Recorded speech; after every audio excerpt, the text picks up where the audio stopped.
Sagittarius, welcome.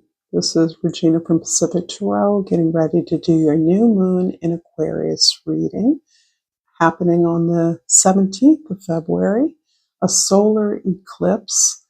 And I'm going to focus less on introducing that to you as I have in the past, and just remind you that these are timeless readings. I use the lunations to anchor myself in time. Time is a real measurement we use.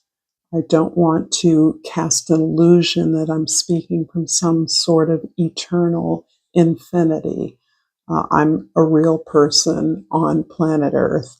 However, the intention is that these readings will serve you whenever you find them. So thank you so much for being here and participating.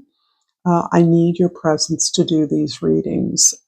And so your overall energy is the Hanged Man.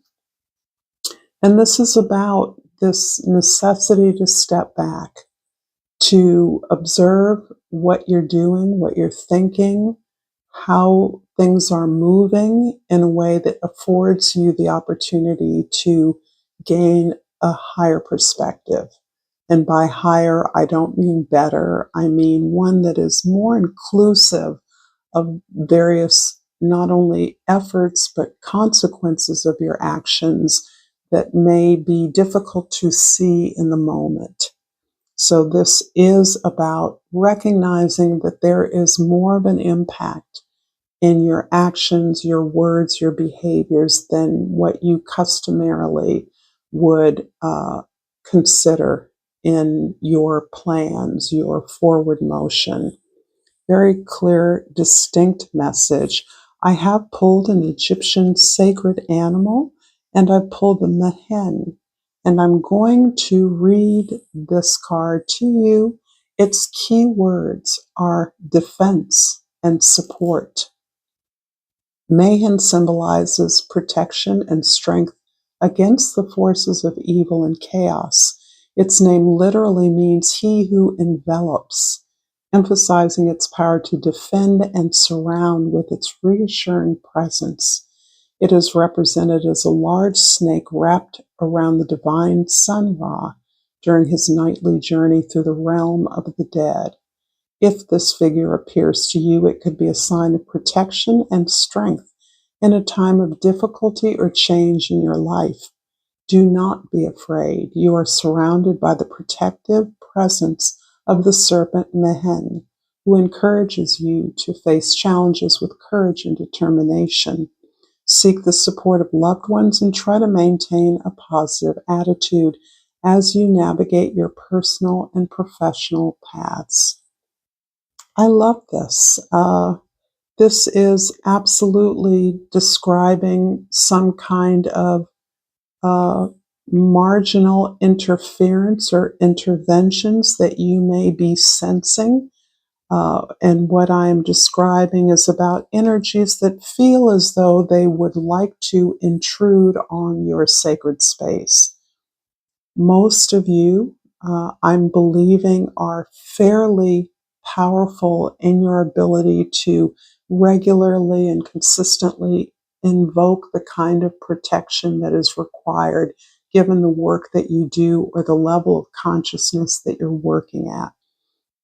However, it isn't as though you're not aware that there are other factors, perhaps equally as strong or not as strong, that are hanging around the edges.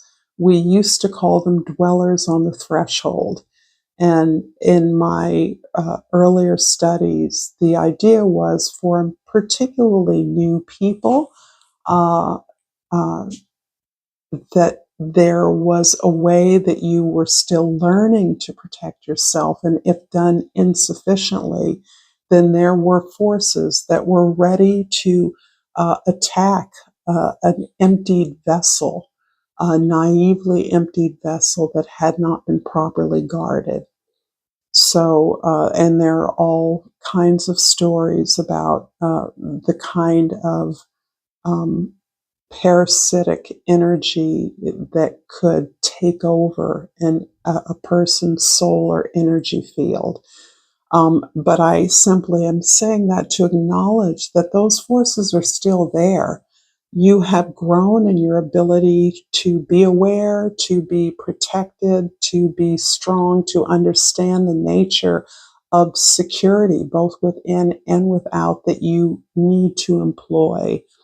However, it doesn't mean that you're not continually in the same battle of forces that exist around us in our social world.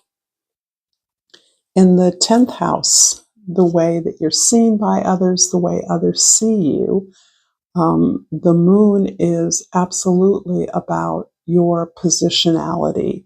Your power is showing me that you are comfortable in a realm that many people are afraid of, are confounded by, are confused by, and the level of fear that attends to the unconscious, which is a container for memories, all kinds of memories, particularly triggering fear when we confront something that may be representative of a past trauma or uncomfortable experience, behavior, or even attitude on our part. The moon here shows you staying in alignment with your higher consciousness, with your dreams, with your potential, and mining this subconscious realm for the ways in which you yourself are finding you block yourself unconsciously, and making those experiences and the emotions that attend to them clearer is allowing you to harness a greater and greater power that derives not only from lived experiences in this lifetime, but from your ancestors, from previous lifetimes, from whatever kind of guidance you ascribe to what might be called a spirit team. So you are very active in your world, protecting and providing safety for others that are also treading on sacred ground. In the first house, the Six of Wands is a bit more of a practical, real world kind of experience of victory, of success. Some people ascribe this to be the desire for attention, and indeed it can be inclusive of that. But I read this more as your ability to release ego and do your part as part of a collective effort in a way that brings an elevation, success, or victory to a collective goal, a collective environment. And for that, I believe the attention that you are receiving is the admiration of your collaborators, your neighbors, those among who you work. And this feels to me like the kind of attention and appreciation, recognition that you are not used to getting, but are more often used to giving. And it's interesting, what comes to me is that you often give this kind of encouragement and cheerleading to others because you are hoping in some way to receive it. But here, without seeking that, without seeking to give that away, you are receiving it instead. In the fourth house, the house of foundations, family, home, even your history, the Queen of Swords is giving you this ability to uh, not disassociate, to put your feelings and emotions aside in order to deal with your practical routines and habits. This feels as though you are looking at the best way to heal the work that you are continuously doing. I almost feel for some of you that this healing process is no longer a conscious effort, that this is so automatic now in your uh, daily experience, perhaps through your meditations, that it is important for you to objectify the experience in order to uh, protect the healing, to direct your everyday habits in a way that supports that. This is about eating healthy, taking vitamins, exercising, using herbs, whatever you do, gardening, whatever you do to keep your body strong, to keep your home base not pure, but uh, warm, supportive, a creative haven. This is an important opportunity. This is where you receive all of your ideas, where you consider your ideas, where you read, where you take in information. And it is a positive environment in which you can safely open yourself. In the seventh house of significant others, we have the High Priestess. So, this powerful time for you is really one in which you are knowing yourself at new and deeper levels. And the wisdom that you're accumulating as a result of that is really helping to, I believe, help you reclaim a place uh, in your world, your community, your home, your family, an organization. I feel that you are feeling your way into a new position. The work you do is necessary and you understand that, but there's a level of deeper fertility that you are protecting. This almost feels like a precursor to expressing your power, expressing yourself to others, as though you are aligning your chakras, or you're aligning your physical body and your material world in a way that is prepared to accept the attention that you are preparing to express in the world in some way. If this reading is resonating with you so far, Sagittarius, please like, share, and subscribe to my channel. I thank you so much for your efforts and your presence in supporting me. So thank you. I cannot do what I do without you. So I'm going to clarify, starting with the Six of Wands, and I've gotten a couple of clarifications. I have the Hermit and the Ace of Swords. What could be more fitting? What's being reinforced here is the level of revelation, awareness, awakening that you are experiencing when you go within. You know exactly where all the resources are, where the gold is for you. And you trust your own authority. There is no authority higher than your experience, your voice, your alignment with deity, with higher power, with the universe. You trust that. You understand that that's why you're here, and you're facilitating awareness impacts your community on the daily. Whatever environment you're in, you're bringing fresh inspiration and awareness, truth, and quite likely justice, which is what makes the attention that you receive all the more surprising for some of you, gratifying for sure, because so much of your attention is focused on your internal process, your internal healing. And so the fruits of that, when they are implemented in your daily life, in your daily activities, in your work with others, is extremely gratifying and is doing the work of elevating the awareness and consciousness of others in your world.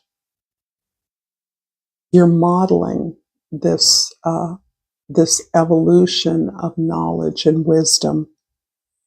In the fourth house, the Queen of Swords is clarified by the Eight of Pentacles.